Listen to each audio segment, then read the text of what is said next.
Initial pay কত লেখা আছে 21,700 টাকা, আরও 5 বছর এক্সট্রা ছাড় পাবে। যদি কোথাও কারো ফর্ম ফিল আপে ভুল হয়ে যায় তখন সে এটাকে এডিট করতে পারবে। এর সাথে আরও অনেক রকম স্যালারি এবং অ্যালাউন্স যোগ হয়। 2024 সালটা সরকারি চাকরির যারা প্রশিক্ষণ নিচ্ছ বা প্রস্তুতি নিচ্ছ তাদের জন্য কিন্তু গোল্ডেন ইয়ার হতে চলেছে। একের পর এক কেন্দ্রীয় সরকারি এবং রাজ্য সরকারি রিক্রুটমেন্ট আমরা দেখতে পাচ্ছি বেরোচ্ছে।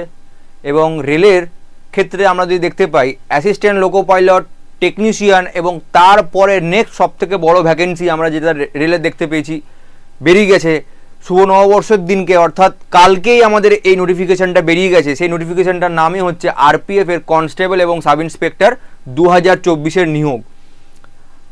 বিগত টার্মে যখন রেলের এই ভ্যাকেন্সি বেরিয়েছিল, যা যা এদের টার্মস অ্যান্ড কন্ডিশনস ছিল ফর্ম ফিল আপের ক্ষেত্রে, বয়সের ক্রাইটেরিয়া, সমস্ত কিছু চেঞ্জেস তো রেলওয়ে বোর্ড নিয়ে এসেইছে। তো সমস্ত ডিটেলস জানার জন্য এই পুরো ভিডিওটা শুরু থেকে নিয়ে শেষ অবধি তোমাদেরকে দেখতে হবে। এবং কারা কারা এই পরীক্ষার জন্য এলিজিবল হচ্ছ, কি কি ক্রাইটেরিয়া লাগছে, শূন্যপদ কত আছে, শিক্ষাগত যোগ্যতা কত আছে, এই সমস্ত কিছু বিষয়গুলো নিয়েই কিন্তু এই ভিডিওটাতে আলোচনা হবে। চলো তাহলে আমরা একদম প্রথম থেকে নোটিফিকেশানটা একটু একটু করে দেখতে থাকি, যাতে তোমাদের সমস্ত কনসেপ্ট, সমস্ত কোয়ারিজ যা যা আছে সব ক্লিয়ার হয়ে যায়।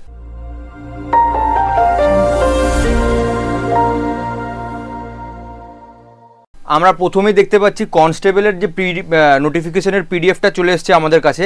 দেখো এখানে পরিষ্কার প্রথম থেকে তোমরা দেখতে পাচ্ছ এমপ্লয়মেন্ট নোটিশ নাম্বার দেওয়া আছে, এখানে। এবং তারপরে এখানে লেখা আছে recruitment of constable and executive in railway. Okay, তো এখানে আমরা এক এক করে দেখব।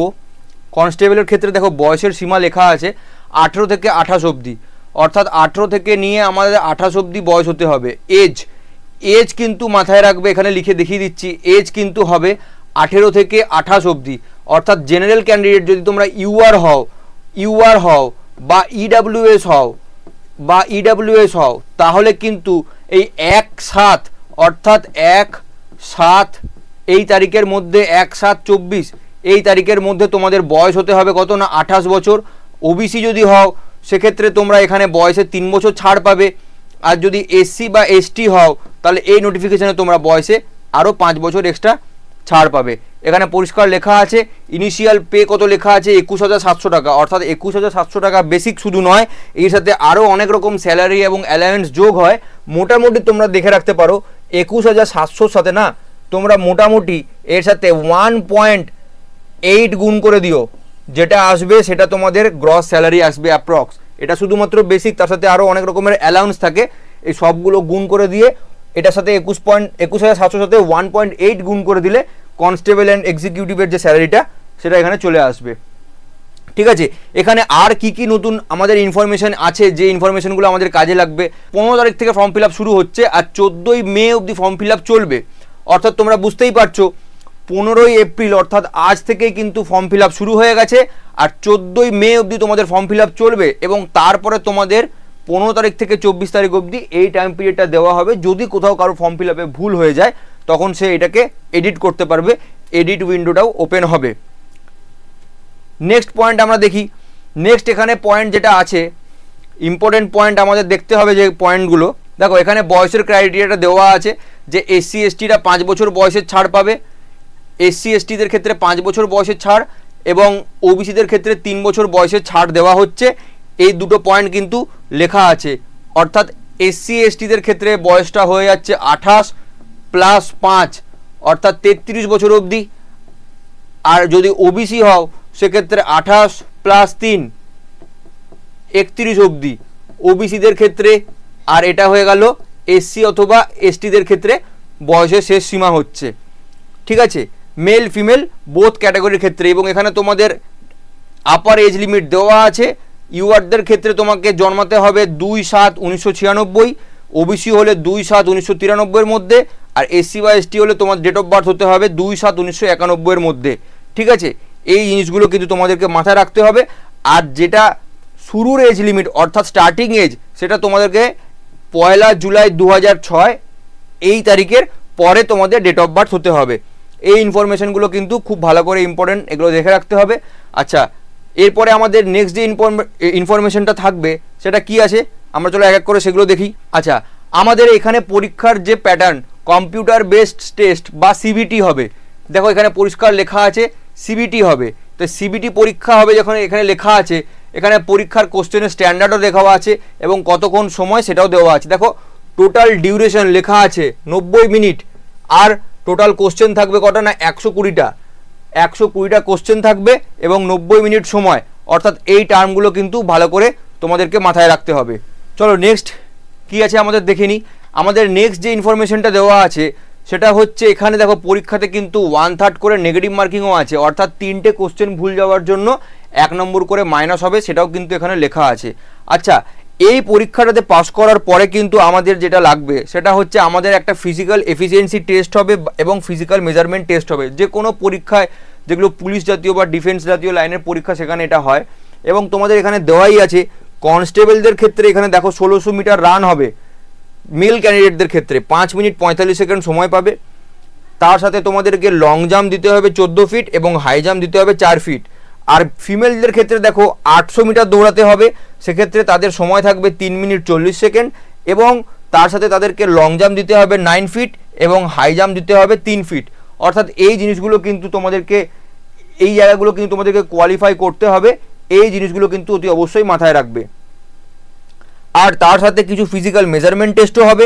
ফিজিক্যাল মেজারমেন্ট টেস্টের ক্ষেত্রে দেখো মেল ক্যান্ডিডেটদের ক্ষেত্রে কিন্তু বুকের হাইট তোমাদের কিন্তু এখানে প্রথমেই বলা আছে মেল ক্যান্ডিডেটদের ক্ষেত্রে 165 সেন্টিমিটার কিন্তু হাইট হতে হবে, আর ফিমেলদের ক্ষেত্রে কিন্তু 157। এই হাইটগুলো কিন্তু তোমাদেরকে অতি অবশ্যই কিন্তু লাগবে। আর এখানে দেখো এখানে লেখা আছে SC STদের ক্ষেত্রে কিন্তু মেল ক্যান্ডিডেট হলে 160 আর ফিমেলদের ক্ষেত্রে 152 সেন্টিমিটার কিন্তু তোমাদেরকে হাইট হতে হবে। এবং বিভিন্ন গোর্খা বা গারোয়ালিস এরকম ধরনের ক্যান্ডিডেটদের ক্ষেত্রে 163 এবং 155 এদের কিছু ছাড় দেওয়া হয়। এবং চেস্টের মেজারমেন্ট দেওয়া আছে 80 সেন্টিমিটার তোমাদেরকে চেস্ট হতে হবে মেল ক্যান্ডিডেটদের ক্ষেত্রে, এখানে লেখা আছে only for male candidate. 80 centimetre chest হতে হবে এবং এটাকে ফুলিয়ে 85 করতে হবে। এবং যদি SC বা ST হয় সেক্ষেত্রে 76.2 এবং সেটাকে ফুলিয়ে 81.2 করতে হবে। এই সমস্ত ইনফরমেশনের পিডিএফটা তোমরা আমাদের টেলিগ্রাম চ্যানেলে পেয়ে যাবে, অতি অবশ্যই সেটা থেকে গ্রো থ্রু করে নেবে ভালো করে। নেক্সট ইনফরমেশন চলো কি দেওয়া আছে দেখি আমরা। নেক্সট ইনফরমেশন দেওয়া আছে আমাদের যে আমাদের এই সমস্ত স্টেপগুলো হওয়ার পর আমাদের যেটা হবে সেটা হবে ডকুমেন্ট ভেরিফিকেশন। তো তারপরে অবভিয়াসলি তোমরা বুঝতেই পারছো বিভিন্ন যে ডকুমেন্টসগুলো তোমরা সাবমিট করবে সেই ডকুমেন্টগুলো তোমাদেরকে দেখাতে হবে এবং প্রপার যদি তোমাদের ডকুমেন্ট থাকে তাহলে তোমরা বলতে পারো যে তোমরা কিন্তু একটা সরকারি চাকরি পেয়ে যেতে পারো। আচ্ছা নেক্সট চলো আমরা নেক্সট জিনিসটা দেখতে যাচ্ছি এখানে, যে এখানে দেখো কনস্টেবল লেখা আছে পরিষ্কার, কনস্টেবলের পরীক্ষা লেভেল 3, এইটা বেসিক মেডিকেল স্ট্যান্ডার্ড দেওয়া আছে 10th pass. Similarly graduate level যেটা SI বেরিয়েছে, সিমিলারলি সব কিছু সেম, এখানে তাদের খালি গ্র্যাজুয়েট পাস হতে হবে, অর্থাৎ তাদের কিন্তু গ্র্যাজুয়েশন পাস করে থাকলেই তারা SI এর জন্য অ্যাপ্লিকেবল করতে পারবে। তুমি সবসময় একটা জিনিস তোমরা মাথায় রাখবে, কনস্টেবলদের ক্ষেত্রে কিন্তু এজের ক্রাইটেরিয়া হচ্ছে 18 থেকে 28, আর যদি আমরা গ্র্যাজুয়েটদের দেখি তাহলে গ্র্যাজুয়েটদের ক্ষেত্রে কিন্তু 20 থেকে 28। ঠিক আছে, এই দুটো জিনিস কিন্তু তোমরা মাথায় রাখবে, বাকি সমস্ত জিনিস কিন্তু সেম। এখানে এরপরে আমরা নেক্সট ভ্যাকেন্সি টেবিলটা দেখতে পাচ্ছি, কাদের কত ভ্যাকেন্সি আছে সমস্ত কিছু দেওয়া আছে। ইউআরদের ক্ষেত্রে কত দেওয়া আছে, SC ST OBC প্রত্যেকটা এখানে ভ্যাকেন্সি তোমরা দেখতে পাচ্ছ।